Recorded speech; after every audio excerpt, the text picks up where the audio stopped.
Welcome to the You on the Camino de Santiago podcast, Season 3. This podcast is for and about people getting ready for their first ever pilgrimage on the Camino de Santiago in Spain, France, and Portugal. With your host, Camino guide and longtime pilgrim, Nancy Reynolds of the Camino Experience.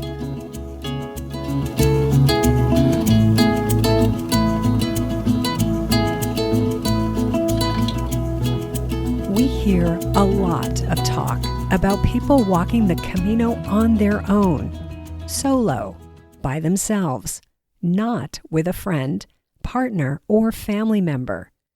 Is that the best way to do it? Hi, this is Nancy, here today with a guest who is not doing it that way. Rather, she will be walking the Camino del Norte route with a group of 16 people. What I love about this story is that it gives us a glimpse into another way to make this pilgrimage possible. It shows us that anyone can be a pilgrim, regardless of how or with whom they walk the Camino. So we will be meeting Kim from Tulsa, Oklahoma in the U.S. in a few minutes. Before we get to Kim, though, I want to cover a few things. I have heard from a couple people who listen to this podcast in the Audible app that they were having trouble with the show notes for each episode. So I signed up for Audible and discovered that I could find the show notes in the app and also on their website. But none of the links I put in the show notes show up as links. Oh, and if you are finding something different, I would love to hear from you. In the meantime, I am going to give you two ways to get those links, both starting from my website, which is thecaminoexperience.com. The first way is to look for the menu item blog. All of the podcast episodes are on the blog, starting with the most recent one. The other way is to look on the homepage of my website for the logo of the podcast and click on that. Hopefully you will recognize the logo. It's the trail marker with the scallop shell set against a blue sky, and it says, You on the Camino de Santiago. When you click on that, you go to the website where I host the podcast, and all the show notes are there. Next, I have heard from some people on my email list that they missed the special offer I had on my new Camino FRANCÉS Getting Started audio guide. So I am going to do another special offer in early September. But if you don't want to wait for that, be sure to stop by my website as the audio guide is available now. And for my podcast listeners, I have a bonus for you when you enter the promo code podcast in the comments section of the purchase form. That bonus will help you sort out one of the first things you need to decide when planning your pilgrimage, where to start, and how much time you will need for the Camino experience you are dreaming of. To get on my email list, just go to my website and request the top 10 Camino tips that don't usually show up on the top 10 lists, and voila, you will be on my email list. That website again is thecaminoexperience.com. And just a quick reminder of the fine print. The audio guide is for those pilgrims walking the FRANCÉS route, starting in Saint-Jean-Pied-du-Port, who have at least 4 weeks until their departure date. Now, one more thing before we meet Kim. I want to answer one of the listener questions I received. This one is from Christina in Tampa, Florida, in the U.S., who will be walking the Camino FRANCÉS in September 2024. Christina, thank you for sending this in. Her question, actually it's a few questions, are about the credencial or the pilgrim passport that pilgrims use to document their journey along the Camino routes. Her question is, what do I do if I run out of stamp space in the credencial? Can I or should I buy a few extra credenciales at the beginning just in case? Well, that's a great question. And the answer is you can, but I don't know if you should. And let's look at why. You can get extra credenciales anywhere along the route. Typically, you'll find them at the municipal albergues. In some cases, you'll find them at the cathedrals and at pilgrim shops along the way. I'm thinking specifically of my favorite place to get credenciales on the Camino FRANCÉS route, and that is in Pamplona at the Caminoteca shop. That shop is located just steps away from the municipal Jesus y Maria albergue and also just steps away from the cathedral in Pamplona. So let's look at some ideas on how to manage your credenciales. So the thing is, if you're walking the entire Camino FRANCÉS route, or if you're collecting a lot of stamps, you will run out of space. Here's some ideas on how some people manage this. As Christina suggested, some people do buy several credenciales. But in my experience, the pilgrim's office in Saint-Jean-Pied-du-Port is not always eager to sell you multiple credenciales. I think that's because they want to count how many stamps they give out, how many credenciales they sell to support the statistics that they keep. So if you're not able to get a second one in Saint-Jean-Pied-du-Port, don't worry. The credencial in Saint-Jean-Pied-du-Port is actually different from the ones you get inside Spain. So what I would do is I would get one in France and Saint-Jean-Pied-du-Port. Then I would get one when I get to Pamplona at the Caminoteca shop.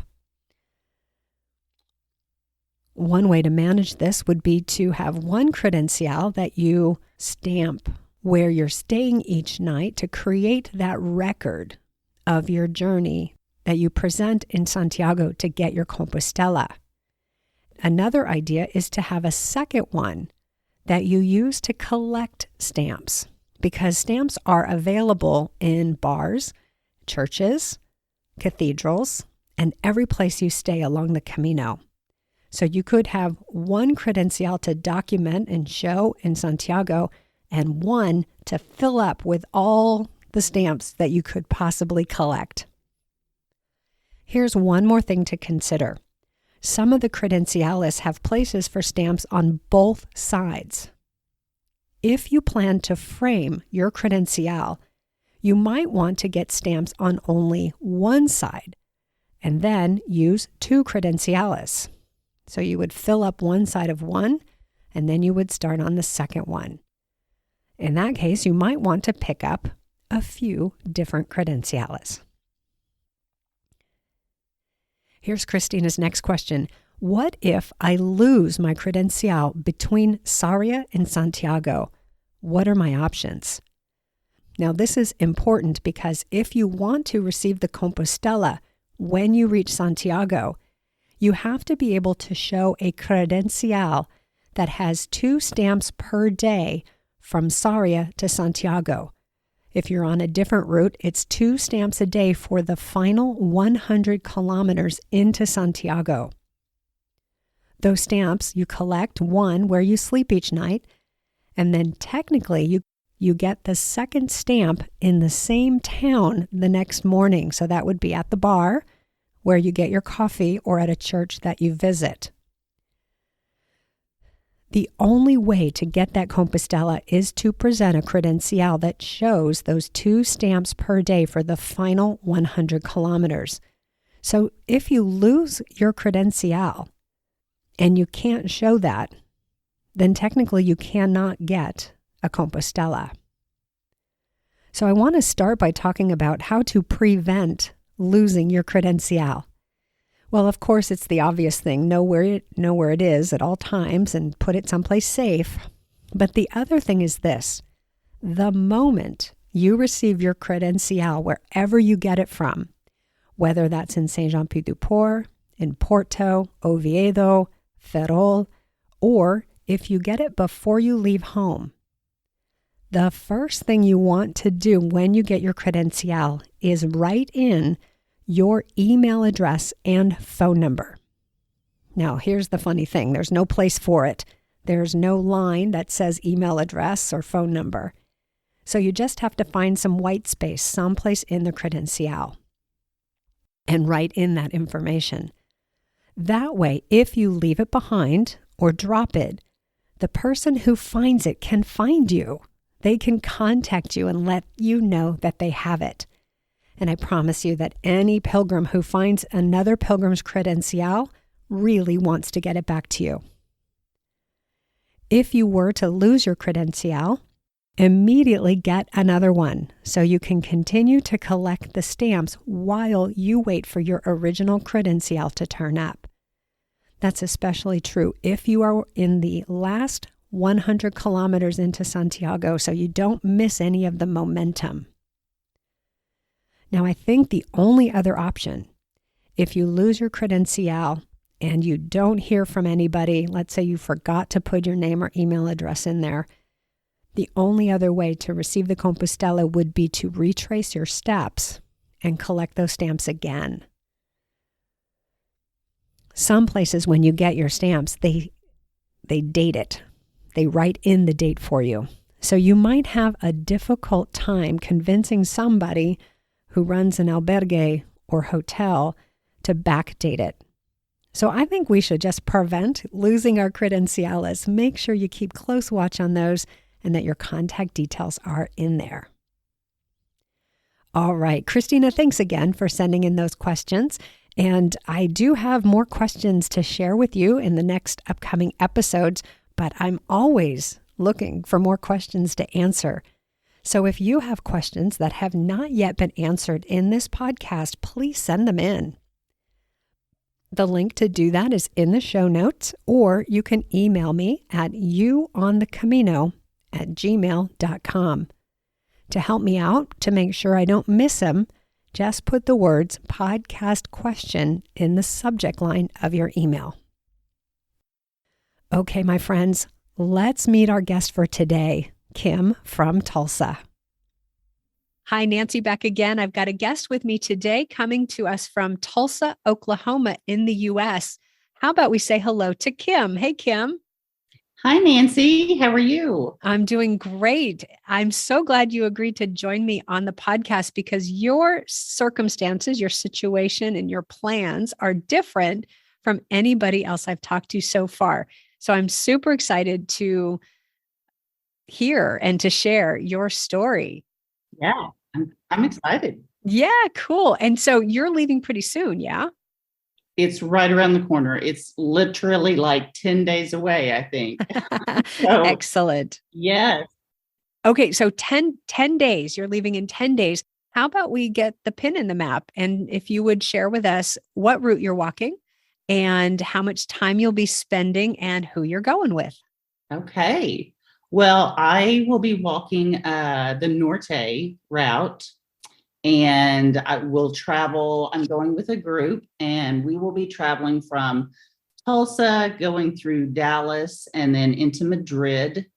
And then we'll be taking a flight from Madrid to, I think it's La Coruna. Okay. And then we will be transported by bus, I believe, to Villalba. I believe that's how you pronounce it. So, and then we will start walking from Villalba, like a day after we arrive. So that'll be the beginning. Okay. And how much time do you have? How long will the group be walking? So we'll really only be walking 6 days, which, compared to, I know a lot of your other guests and people who walk the Camino, that's a relatively short amount of time. There's a variety of people in the group. And of course, a lot of us work and, have family commitments and that kind of thing. So I think a longer, 30, 40 day, journey was not, likely with all of us. So it's just 6 days of walking, but probably a total of about 10 days with travel. You bring up such a great point, and that is that not everybody has the time to spend 30 or 40 days walking a pilgrimage, and not everybody wants to spend that much time doing a pilgrimage. So it reminds me again that There's no one right way to do a pilgrimage on the Camino de Santiago. Yeah, absolutely. And, to be honest, if I had been given the opportunity to just jump right in and get all in and do a 30-day, I probably wouldn't have done it. I think I would have been, a little apprehensive, my first one. So I'm kind of liking that this is going to be, just a shorter journey and, with a group of people that I know. So yeah, I'm kind of looking forward to that. I Yeah. love that. So I want to ask about a few things, starting with if you could tell me about this group of people. Who are they and how did you come to know them and end up walking the Camino with them? Sure. Yeah. So this is a group of wonderful women from my Catholic parish here in Tulsa. And there's about 16 of us, and we are going with our parish priest. This is something that he started, I don't know how long ago. It's been several years. And so he takes groups to walk the Camino. He does women's groups, men's groups, couples. And then I think there is a young adult, a youth group as well. So I had heard about these groups, and had known other people in my parish who had walked with him. And I was like, I want to do that, one of these days when the time is right. Yeah. It just, everything kind of aligned for this journey. And so I just said, yeah, I think I want to do this one. So I'm lucky in that, most of the women on this trip are women that I know. It's a large parish. And so, of course, there's, many people that I don't know, but many of these women I have served with on, committees and retreats and other activities, at the church. So I'm lucky that, I'm going with a group that, we're fairly close. So yeah, I'm looking forward to that. I love that. I love that. People say so often the best way to do the Camino is to just go by yourself, just go solo. And I know from experience that the reason people say that is because that's what they did. And it was a fantastic experience. But that doesn't mean it's the only way to have a fantastic experience on the Camino. Yes. I love what you're working with here. So I'm curious, when we talk about getting ready for the Camino, there's so much that goes into that. There's the deciding the route and how much time you'll take. Do you book in advance or not? How do you pack? And do you carry your luggage? How do you get there? All of that stuff. So I'm wondering, with a group like this, I'd like to hear from you on two different areas of preparation. One is all that logistical stuff, how that's being handled. And then the other, after that, I'd like to talk about the pilgrimage preparation, coming from a Catholic church to a Catholic pilgrimage, what that entails. So let's start with the logistics. How are all of the logistics being handled? Well, luckily, it was pretty much all handled for us. So we had a travel agent that had usually books all of these Camino trips that our parish priest takes with, other parishioners. So it's a pre-planned itinerary. I think they usually all stay in the same hotels. And we do use a transport service for luggage. Breakfast and dinner are included in our rate that we pay at the hotels. And then lunch is on our own, of course, as we're walking. All of the arrangements are really made for us. So, and I know that, this is kind of a unique situation that we didn't really have to think too much about it. So the route was already chosen and it's a kind of a preset itinerary. So that was kind of nice. And we, got all the details and every day where we will be, how many miles we will walk per day. So we already know that. Yeah. So that's kind of nice. When you think about the idea of doing that all yourself? Is that something that would appeal to you? Or is this just, phew, thank goodness I don't have to do that? Well, probably for the first one, I'm saying, but I think it's something that I could plan myself if I decided to go back again. But I was glad that it was kind of taken care of, for me this first time. Sure. Yeah. Sure. So then the other part of that question is whether it's spiritual preparation or pilgrimage preparation, is there any kind of a program that is embedded into this trip? So that being led by a priest, is there a spiritual program or religious program that comes along with this? Yeah, somewhat. I would say as we've all individually and, as a group been preparing for this journey, we've met a few times. I mean, we've probably been planning this it's probably been over a year. Mm-hmm. So we have met, we met early on with the priest just to kind of get an overview of the trip. And he recommended some reading for us. And we've met a couple of other times, along the way. We did meet at one of the other ladies' home and had a meal there and got to talk a little bit more about the journey. So there's been that. And then while we're on the journey, kind of the way our day will go is that we'll have mass at 7 every morning.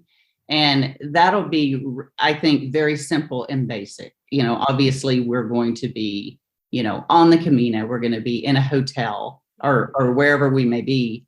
And it might be outside. And he even said it might even be in his hotel room. So, it will be it'll be mass to start our day. We'll have breakfast and then we'll start walking, around 8 a.m. He'll give us kind of a reflection and something to sort of meditate on during the day as we walk each day.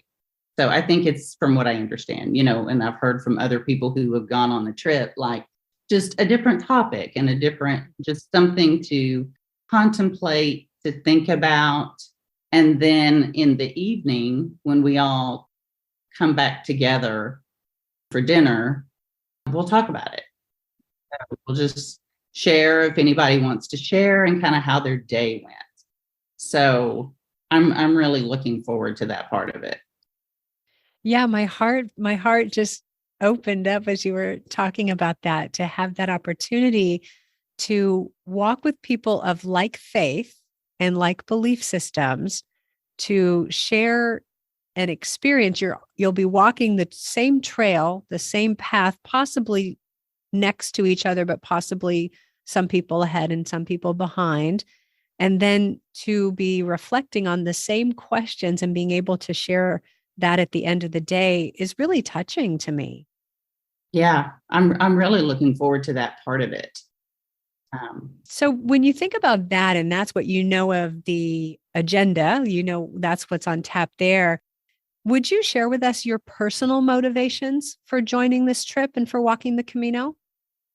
Yeah, I think in the beginning, I think it's an opportunity for, just a faith journey, just to kind of, strengthen my faith. I'm always, looking for, things to do with friends and these women from the parish. So I think it started out just, as something that I wanted to kind of get away from the everyday, unplug, and just kind of, have an opportunity to enrich my faith life all the way over in Spain. So it definitely started out that way, and it still is that. But I think it kind of took on another meaning, and I'll probably get kind of emotional. But I did lose my sister in March. I'm so sorry. Unexpectedly. So, but it's just, I think it's kind of motivated me to, she'll never be able to go on a trip like this. So it's kind of for her, Yeah. too. So sorry. I told myself I wasn't going to do that. these emotions are actually appropriate. Yeah. They're really appropriate. Losing a sister is a tremendous loss. Yeah. So, yeah. So, and she knew I was going on the trip, and I didn't talk to her a lot in detail about it at that point, but she knew I was going. And so now it's kind of turned into I'm going to bring her with me kind of. So, yeah. So it's kind of evolved. Is this something that she would have wanted to do with you? I don't know that she would have. She likes to travel. Mm-hmm. I don't know that she would have done it with me. I mean, she did have some health concerns that probably would have not have allowed her, but definitely would have been absolutely supportive and would want to have heard about it, when I got back. So yeah, definitely. So she'll be in my heart and in my thoughts. Yeah. Did she share your faith as well? She was not Catholic, but definitely, had a strong faith life.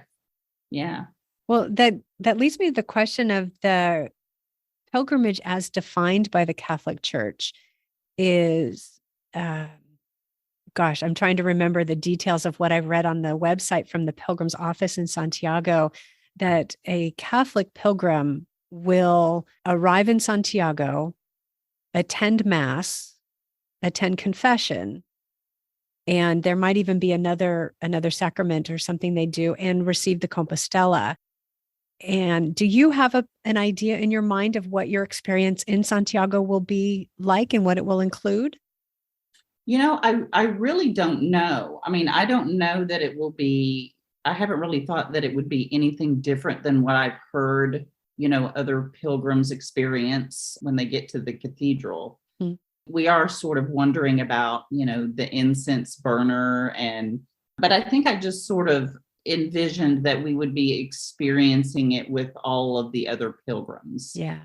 Yeah. So I'm not real sure. But I'm looking forward to it. Yeah. It might be interesting to check out the Pilgrim's Office website to see what they say about the guidelines for a Catholic in completing the pilgrimage, whether or not that's important to you. Doesn't matter so much, but it's just sort of interesting. And I will put the website in the show notes so people listening can check that out and see all the information about that. And the incense burner, the Botafumeiro, I don't know if you know this or not, but your group can actually arrange to have it used during the Pilgrim's Mass. There is a fee of 500 euros, but I'm thinking divided by 16, that might be doable. Okay. Yeah, we were wondering about that. We were actually wondering if, it had to be paid for each time. What are the chances of someone else having already paid for it? I mean, yeah, it certainly could happen that way. But the one thing that I've heard recently from one of my listeners, is that when they reached out to the Pilgrim's Office to find out about it, they wouldn't tell them if it had already been reserved. So okay. I don't know if that's a double payment opportunity for them. I don't know. It could be. It could be. But yeah, it could also be that they don't want to field questions of pilgrims who just want to go for the Botafumeiro. And they're looking for serious inquiries. But your priest may be able to have an inside path to that to find out. Yeah. Yeah, because we definitely, like to experience that. But we were talking about it. I think somebody thought it was a few $1,000s, but so 500. And it may even be possible, if you reserve it, to have reserved pews in the church, in the cathedral, because I have heard recently that actually, I think it was Laura who was on the last week or the week before on the podcast, who said they got there and they wanted to grab these seats in the front row, but they were reserved and they assumed it was for the group that had paid for the Botafumeiro, that service. Okay. Yeah. But I can find that out by calling the Pilgrim's Office. Yeah. Or send them, there's an email address. And if you don't have any luck, I'm just thinking that maybe your priest might have better luck getting connected to the church. Okay. It's an assumption on my part, but yeah, worth looking into. Yeah, for sure. And especially because you're only a couple of weeks away from being in Santiago. Yeah.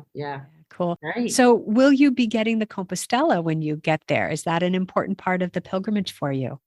Yeah, yeah, it is. So yeah, we'll be definitely doing that. Oh, good. I understand that typically groups can have one person go to the office and order the Compostelas for their entire group. They would take their credencials and take them to the office. But the one thing that came to mind for me is because you're talking about carrying your sister with you in your thoughts and in your heart, but it is possible to have her name added to the bottom of your Compostela. Oh, really? And to say, yeah, and now I'm going to cry. But after you order your Compostela and they print it, they don't handwrite the pilgrim's name anymore. But my understanding is that they can handwrite in at the bottom something to the effect of walking in honor of and put her name on Oh, it. I love that. Yeah. So that might be something to look into. Yes, definitely. I definitely, Yeah. yeah, I love it. Very cool. So what else is there? Are there any other motivations or reasons behind this walk that you would want to share with us?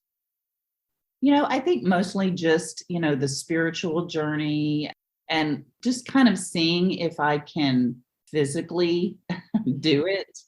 This is kind of, outside of my comfort zone, as far as physical endurance. The preparation for the trip has really gotten me into walking and hiking, which is a nice, bonus and benefit that has come out of this. I have a friend who is not going on this trip, but is a big hiker. And, she said, you need to come start hiking with me, Mhm.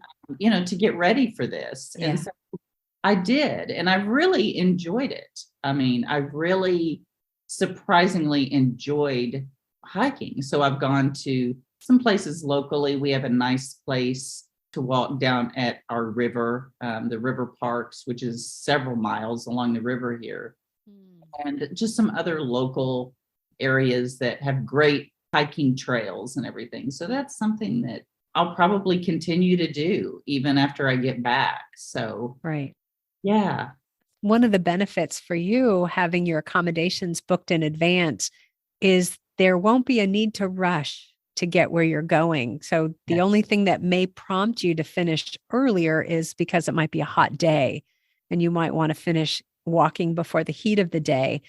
But that gives you, having your accommodations booked, gives you the leisure of taking Yes. however much time you want on the trail, stopping at the Spanish bars along the way and the towns and the villages and enjoying, fully immersing in where you are. Yes. Yeah. Absolutely. I love it. So I'm curious if there are any challenges or frustrations that you've had in the process of getting ready. You haven't had to figure out all of those logistical details, which can be very frustrating for some people, but you're getting walking and you still have to pack for the trip and assemble gear. Any frustrations or challenges that you've come up against? Well, I've had some physical challenges. For the past several years, I have had some issues with my hip Mm. and my lower back. So, I was questioning, can I do this? Is this something I'm going to be able to endure? And so I have been doing physical therapy and, getting some things like that done. And just walking has helped, doing a lot of walking and hiking. But, even now, I still have reservations just to Yeah, find endurance. Am I going to have to stop a lot? So that's something that still concerns me. sure. And I think there are other, women in our group too who have some similar concerns. And so, that's something that, I've struggled with, just the anticipation of an anxiety of being able to overcome that each day. Yeah, So, sure. Sure. yeah. Yeah, people talk about the physical challenge, and there's this great debate of whether you should train before you go or if you can just show up on the trail and let it work out. And I think that people underestimate the physical challenge of walking the Camino. And I'm not just talking about walking over the Pyrenees Mountains, and I'm not just talking about walking for 30 or 40 days. right now, I haven't been walking for a couple months. I would really have to work to walk Yeah. 6 days Yeah. in a row because you're going to be walking probably 15 to 20 kilometers each day. And that takes something. That takes that takes something. Yeah, for sure. And, even in my training, I don't think I have walked 6 consecutive days, multiple miles. I mean, Yeah. I would say the longest day that I've had training has been 8 miles. Our shortest day is 9. That's our shortest day. Okay. Yeah. Yeah. And just work comes up or, things happen and, you just Yep. can't walk as consistently as you would like. Yeah. And so I'm probably frustrated with I haven't had like a real training plan or a real, like, I'm going to do so many days a week. It's just been whenever I can kind of fit it in, try to get longer hikes and walks in on the weekends, a couple of shorter ones during the week. I wish that I had been more consistent along the way. Yeah. With being 10 days away, it is what it is. So It is what it is. And hey, let's do a survey. Okay, everybody listening, raise your hand if you had been able to do, or if you are able to do a rigorous training plan like we think we should do. Anybody out there? Yeah. It's not a lot of people who get to do right, that. Yeah, right. because life keeps happening. There's so much going on. Yeah.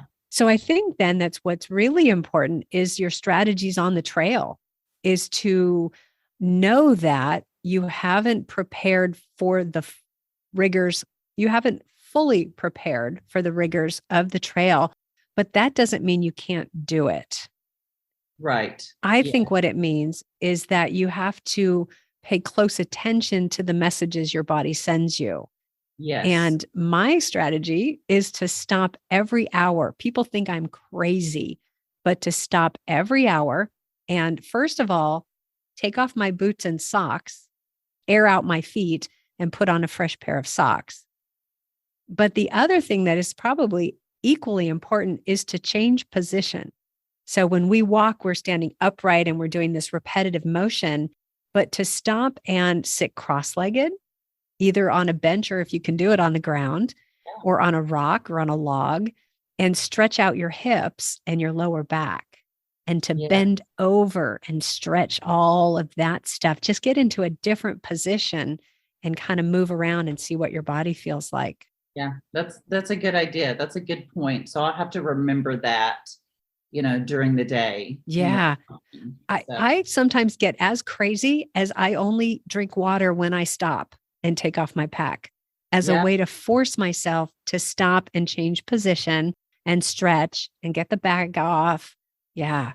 Yeah. That's a good idea. That's a very good idea. It just takes focus and rigor. You have to really Yeah. be paying attention because what happens on the Camino is you enter this flow of pilgrims, and with you, it'll be a group of 17 people or 16 or Yeah. and just whoo, here we go. And we're flowing down the river. And it can be hard to stop because we get into that momentum. Yeah. And I suspect, we will start out obviously together, but then eventually we will split up. Everybody has their different paces, Mhm. and there will be some that are, far ahead and, some that are probably at the back of the pack, which will probably be me. Yay. Yeah, there's some others that are like that too. I So love being last. I'll be honest. I don't like when people come up behind me on the trail, especially people walking with great intensity and yes. pounding their trekking poles into the ground.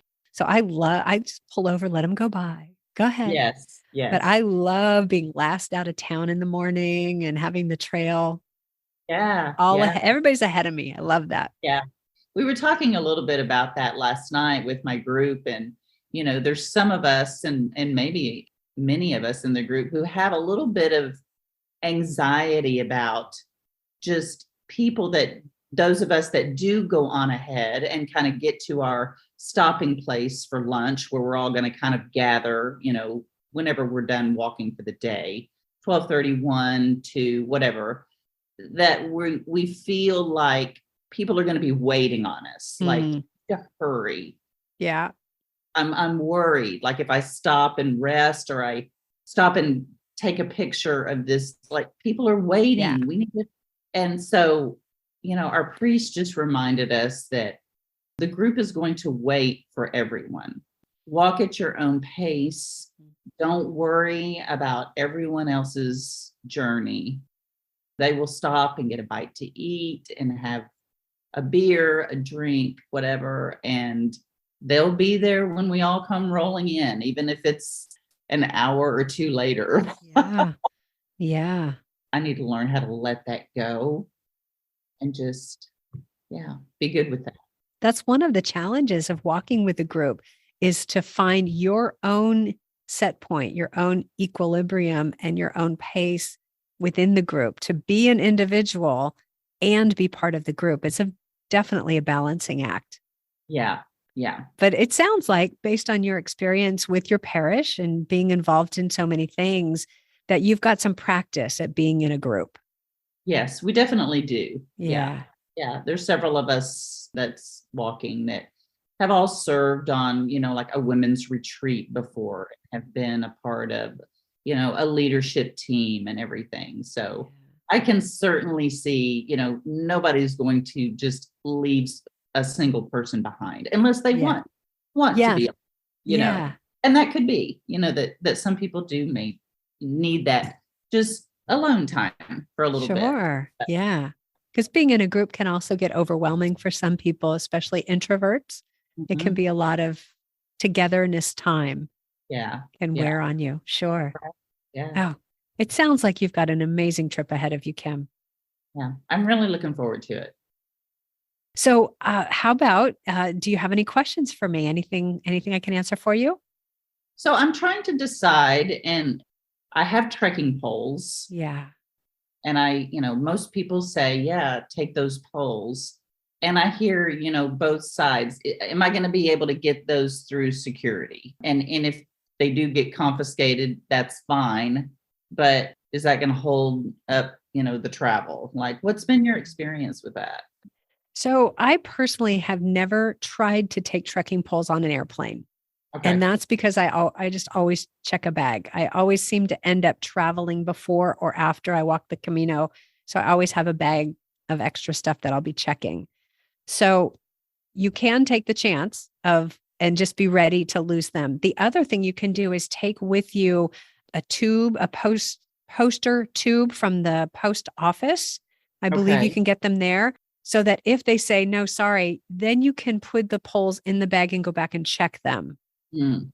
The other thing is, if anybody else in your group has items to check, you could just check a bag with everybody's items that can't go on the plane. So if other people have trekking poles, you can get one extra bag, maybe a duffel bag, and put everybody's poles in there, check that bag, and then pick it up at the other end. And then you have everything. And then if they have extra toiletries and liquids, if they have somebody's taking Swiss Army knife, put that all in the check bag. There's no need to check for 16 people. There's no need to check 16 bags unless you want to, or that's what you were planning on anyway. Yeah. But personally, I always check my trekking poles. Well, that's a good point. We are going to try to not check bags, actually. Yeah. Just from experience from some of the other trips that the priest has gone on, and people losing bags and being delayed at airports and missing flights and stuff. We kind of made a commitment in the beginning that we would all try to just carry on. Yeah. Yeah. So anyway, I'll just have to make the decision whether or not I want to try to get through the check or the carry on. The other thing is, on the way home, if you're flying out of the Santiago airport, you cannot take them on the plane. It's a hard, fast rule. Nobody gets trekking poles on the plane. Okay, good to know. Then you would need to either check them or be ready to leave them behind. And I haven't been to that airport in years, but I understand there's actually a place where you can put your trekking poles. Okay, yeah. And we are flying out of there. So, okay. Yeah, good. But I understand that you can buy trekking poles there. I mean, or a stick or something. Yes. very affordably. I'm not familiar with the cities and towns on the Norte, but if it is a place where pilgrims frequently start their pilgrimage, you can expect to have a shop that will sell trekking poles. And there might be a variety of quality levels. So you might not get the nice pair that you get at home, but then you also might not have to spend as much money.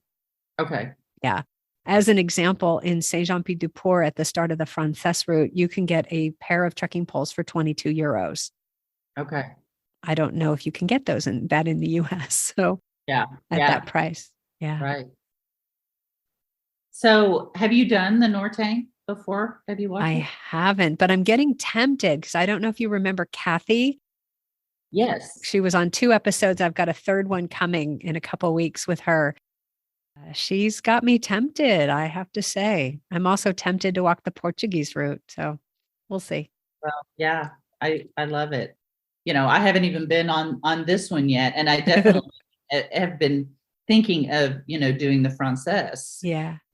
because, it just sounds listening to all of your podcasts and people that have, traveled on each journey, is just different. Yes. Yes. And there's beautiful scenery on all routes. There are lovely, charming towns and villages on every route. So, yeah, I think we fall in love with our first pilgrimage route. Yeah, Yeah. I see that.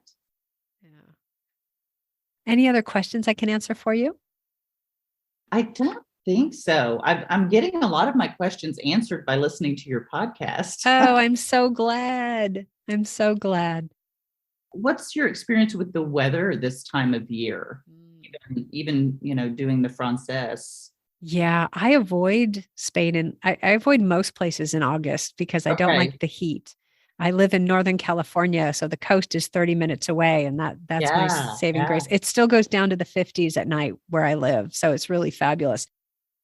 I think you can expect it to be pretty hot, and many places in Spain don't have air conditioning.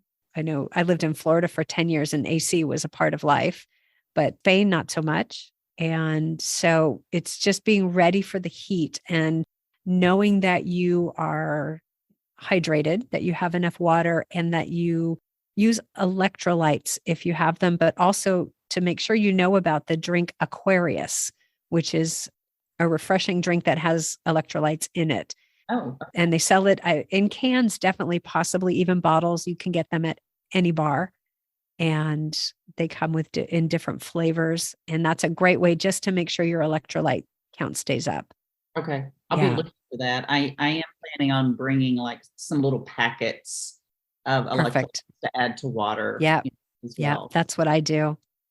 Yeah. So I just think hot. You could also get some wet days. You could get thunderstorms. So I would definitely be prepared, if not to keep yourself dry because you'll dry fast, but to keep your things dry. So you just don't want everything in your day pack to get soaked. So I would make sure to line my day pack with a black trash bag that you can twist up and close so nothing inside it gets wet. Okay. And be ready to protect your smartphone if you're carrying one of those or any other devices. Okay. And maybe pack an umbrella, a small umbrella, because if you don't need it on the trail, if you've got some other way to stay dry on the trail, you'll possibly need it in transit. And when you're walking around the towns and villages at the end of the day, you might want an umbrella. And since you're transporting your bags, the weight won't be an issue to add in an umbrella. Yeah. Yeah. Okay, great. Yeah. Oh, this is so exciting.